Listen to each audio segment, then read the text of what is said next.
Coming up in this video, I'm going to tell you my thoughts on two very popular mysteries, one that was turned into a TV show. So I'm going to compare the book to the TV show. And I got some surprise mail, so stay tuned. Hi everyone, welcome to Book Talks with Miss Thomas. If you are new here, please subscribe, and if you are returning, welcome back. So the first thing I want to tell you about is a really good book that I very recently finished. I've been hanging on to it for a while. I didn't know it was this good, and now I'm kind of embarrassed. I should have read it right away, but it is called Rock, Paper, Scissors by Alice Feeney, and I would give this 5 stars. I read it within one day. Well, truth be told, I started it a few weeks ago and I was waiting on some dental surgery, and then I sort of abandoned it because I got really busy, and I picked it back up yesterday and I couldn't put it down. I finished it yesterday. The premise of the book is there is this couple and they go on a vacation to an old abandoned church that it's been sort of renovated into, they think, a vacation site. And so they go there for a weekend getaway to try and save their marriage. But it turns out that they both have secrets. Each has secrets from the other. And so the two, it's Amelia and Adam, and ironically or not, they're Mr. and Mrs. Wright. So the husband's name is actually Adam Wright. And Amelia and Adam, they go on this vacation and it's snowing pretty hard, and it begins snowing even harder once they're there. So then they're snowbound and they're trapped in this eerie abandoned church that they thought was a vacation trip that they won. Turns out there are some pretty sinister things at play, and so they're on this vacation and things start to go awry. The power goes out. There's some information that the basement was believed to be haunted by witches. Now I will say, if you know me at all and you know my channel at all, I'm not into the paranormal. This book does not really get into that. When I saw that oh, it's maybe a church that's haunted, I thought, oh, here we go again. But it wasn't. It was very, very good, and everything in the book was logical and plausible. And I will say, when I got, I don't know, maybe a good 2/3 into it, I actually had to stop and whoa, wait a minute, it just said that. And I had to really think it through. I had to take a break and think through the plot twist that I stumbled upon. And then after I thought it through, I realized, yeah, it makes sense. It can be done. And so it kind of reminds me of a pebble thrown into the water. It's like plot twist after plot twist after plot twist. It was like a ripple effect of them. There was a huge one that I thought was just fantastic. I mean, quite possibly the best plot twist of the year. That was because it was so plausible. It was so believable and plausible, and just made sense. But it took me a minute. I had to stop and think it through, and then I realized, yeah, that could be the case. And so that was really cool. I don't want to give anything away, but I did love this book, and I highly recommend Rock, Paper, Scissors. So the couple, Adam and Amelia, they go to this abandoned church, and things start to go bad, and then there's this creepy woman, and I guess she's the housekeeper. They presume her to be the housekeeper, and she has this rabbit that she talks to, and she just seems really odd and creepy. And so you sort of think maybe she's the reason things aren't working out, but then you wonder, is Amelia up to no good since she planned this vacation? And you get the sense that Adam has a few secrets, and Adam's not Mr. Right after all. So there's just a lot in the book that I loved. And you get the sense, can you really know a person? How well do you know your spouse? And I personally, love and know my spouse. I've been married over 20 years. So it's not like that kind of book, like Girl on the Train. That one I didn't care for. I'm not advocating that kind of how well do you know your spouse, but there were definitely secrets that all the characters kept from each other. And if you're into, you know, a juicy book with really great plot twists and good secrets, then this one is for you. I highly recommend it. Another book that I listened to this month that I enjoyed, I wouldn't quite give it 5 stars. I'd give it 4 because it was so graphically violent. It was really, it was a little graphic for me. But I know there's a lot of hype about the Jack Reacher show on Amazon Prime. It's been out a while. I think it came out this year. I'm a little slow to get on board, but I did finally get a hold of the very first Jack Reacher book by Lee Child, and that book is called The Killing Floor by Lee Child, the first in the series of the Jack Reacher books. And I enjoyed it. It was a good mystery. It was filled with all kinds of corruption and, you know, who can you trust? There was a lot of violence in prison too. And I don't know. I mean, it was realistic and well done, but it just wasn't necessarily for me. But I will tell you about that book, and I am going to watch some of the show on Prime, and I'm going to come back on here. I haven't seen it yet, but I'm going to come back on here and tell you what I think about the show and how the show compares to the book. But The Killing Floor begins with Jack Reacher, and he is arrested in a diner for a crime that he didn't commit. And it's obviously like there's a lot of police and it's pretty intense. So he knows it's a serious crime and he's trying to figure out like what's going on here. Well, someone was murdered and it's a pretty horrific, violent murder, and he is the suspect. So he knows he didn't do it, and he's apparently pretty good at dealing with police. He was retired military, I believe, and he grew up. He was raised by military parents, and so he traveled the world, and really just one of those like invincible kind of guys. And so if you love that kind of thing, you know, the real strong, invincible guy that stands up to everybody, I enjoyed that aspect of it. But anyway, he gets arrested, and when he's in jail, he gets paired with this sort of milquetoast banker. And the milquetoast banker, I wrote it down, his name is Paul Hubble. And so Jack Reacher and Paul Hubble are in prison together, and the people try to pick on Paul Hubble in prison. And so Jack Reacher has to take up for him because he knows, he doesn't really care about Paul Hubble, but he knows he's next if he doesn't stand up for himself. And so there's, you know, some prison violence. And then Jack Reacher and Paul Hubble get out of prison together. Paul Hubble is somehow connected to this crime that Jack Reacher's been arrested for. And so Jack Reacher, he just wants to get out of prison and then get out of town. But when he gets out of prison, more things unfold. And then he has an attraction to one of the police officers. And there's just a lot of different small town corruption going on. And the police seem determined to pin this on Jack Reacher, but Jack Reacher has other plans. And so that was The Killing Floor. There is a crazy son. There's this mayor, and he has this like crazy, bizarre son, like true psychopath character. And there is this barber shop in town. I really enjoyed the old-time barber shop. Jack Reacher goes in for a haircut, and he starts to develop sort of a friendship with the barbers, and they're very elderly, and just really down-to-earth, fun characters. And then there is Feeney, the police officer. He's a Harvard graduate.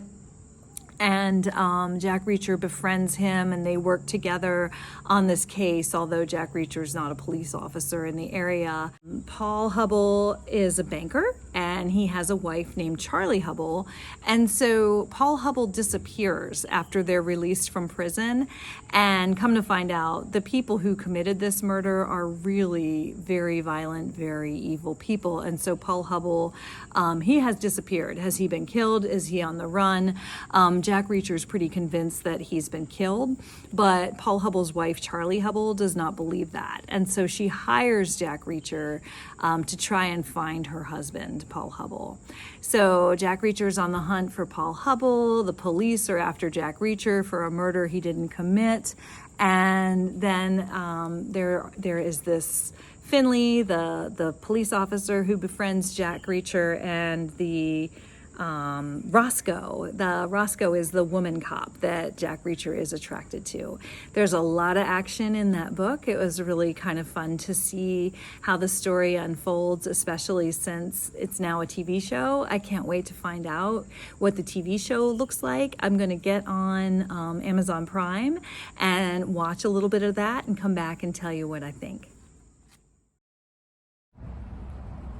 Hi everyone, I'm back. So I'm meeting my friend for dinner tonight, and she is a seminary graduate. So I'm going to pick her brain about the book of Galatians and the book of Revelation. But before she gets here, she's not here yet, I think I got some book mail. So I'm gonna open that up and see what it is. I stopped at the post office on my way here and I got a package. Here's what it is, by the way. Ooh, it looks really pretty. It's got something purple in it. A surprise gift for you.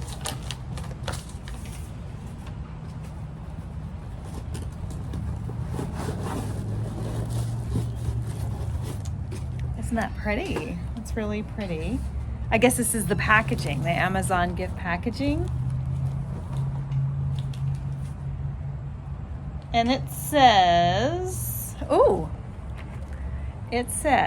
excuse my glasses, I love this book so much, a favorite of the year for me, and I hope it blesses you, friend. Thank you so much for being part of the BookTube community. Love your sister in Christ, Amanda, from Book Lover Amanda. You can come if you want. My friend's here. I won't film her though. I don't know if she wants to be filmed. So, yay. Thank you so much, Amanda. She ordered The Extraordinary Death of Mrs. Kipp. I have been meaning to read this. Everyone's talking about this. It's supposed to be really good. So, yay. I can't wait to read this. Thank you so much, Amanda. And now I am going to have a wonderful meal with my other sister in Christ. I love having sisters in Christ on BookTube and in my own neighborhood. Bye for now.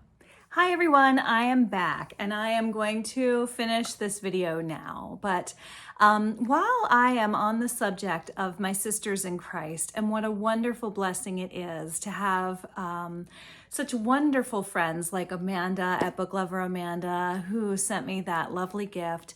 I had commented, I think it was on Chrissy's Purple Library, how cool it would be when we're all in heaven to be having our own little book club up there.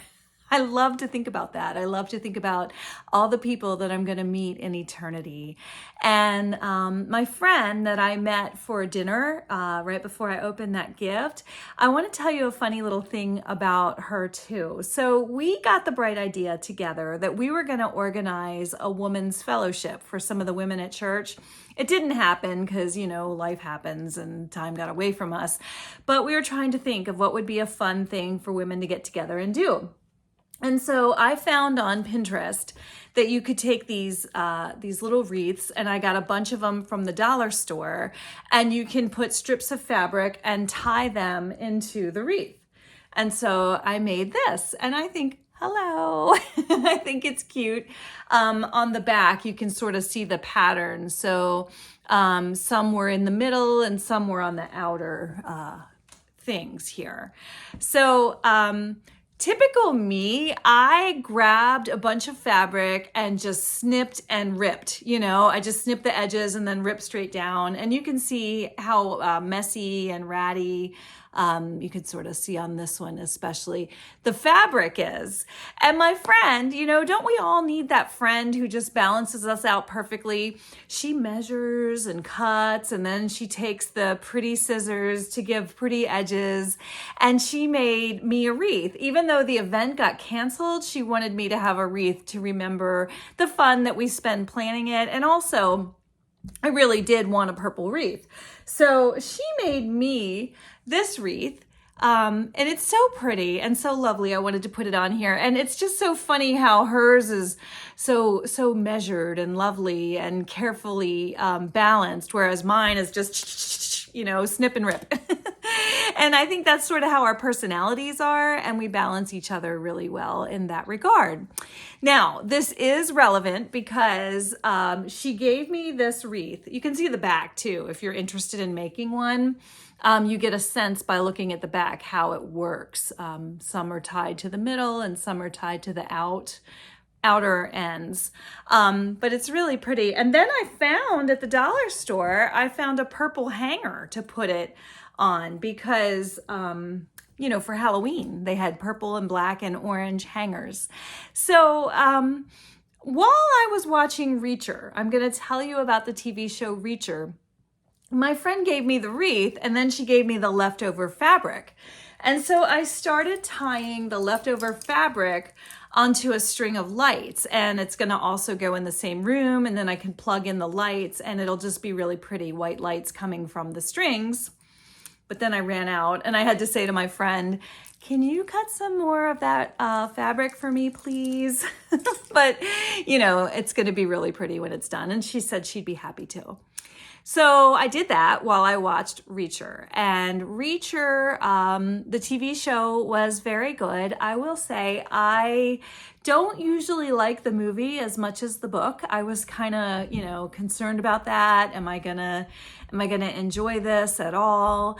But I wanted to watch it for the purpose of my BookTube community and be able to compare the book to the movie.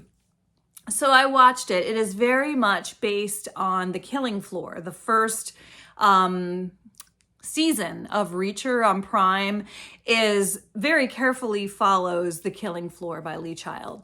And I thought it was very well done. I've watched the first 5 or 6 episodes. I really, I only was going to watch one so I could compare them, but I ended up getting really engrossed in it. It is very good.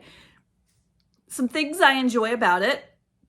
I especially love the way that the filming of the book reflects on Jack Reacher's childhood with his brother Joe. There are some really cool flashbacks where you get a real visual picture of what Jack's relationship was like with his brother Joe. And I appreciated that. I really enjoyed watching that. And the characters didn't exactly look the way I envisioned when I was reading it, but that's okay because now that I'm watching it, you know, I'm starting to. But I'm glad that I read it first and had my own pictures in my head. And now I'm watching the TV show and I'm seeing a completely different Jack Reacher. I think in my mind, Jack Reacher was older. One thing I will say, and this is very early, I think it's the very first episode, he's really, really ripped. And he's so big that they can't put handcuffs on him that fit. And so they have to use zip ties. And I just thought that was a fun little detail to add to the television show. And then he's in prison and he says, you know I'm innocent. Can you take these handcuffs off? And the officer is about to take them off and Jack Reacher says, oh, don't worry about it. I've got it. And he just like flexes his muscles and the zip ties fall off. And then he picks it up and he says, do you recycle? And I loved that. I loved the way it was done. I loved the filming of it. It definitely is a show that I would watch after reading the book. You know, sometimes when I read the book and then I watch the movie, I'm so disappointed. The only exceptions to that for me would be Wuthering Heights. I thought the film version of Wuthering Heights was really well done. And Percy Jackson and the Lightning Thief, I thought that the film version of Percy Jackson and the Lightning Thief was really nice. It was different than the book, but I enjoyed it very much. So I would definitely recommend watching Reacher if you've read the book. It just adds to the enjoyment. It doesn't disappoint. However, it is in no way a Philippians 4 book or television show. It is a very graphic, violent program. So I could also tell you about 3 books that I DNF'd and what I'm currently reading, but I think this video is getting a little long, so I'll save that for another video. I want to get back into my Philippians 4 books. For those of you who don't know, I'm trying to create a list of books that would be appropriate for young adult Christian readers. And so I'm, back into the young adult books, trying to find some good ones for Christian readers. I will mention that I'll review one of those very soon that I'm reading. It's very good young adult Christian fantasy. And I want to talk about Galatians. Some of the booktubers are talking about the book of Galatians this month. And so I'm going to do that coming up, probably Friday.